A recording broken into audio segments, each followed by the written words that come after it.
For this demonstration, you need a lot of courage and faith in the laws of physics.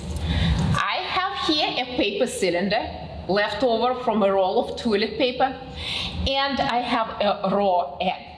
I will mount this raw egg on the top of the cylinder. The cylinder is on the plate over the glass with water. Now this courage and faith part come. I will hit this plate with my hand, and I will hit it hard without hesitation. If I do it right, then the plate will fly, the roll will fly, but the egg will not fly. It has inertia, so it will just fall into this glass with water.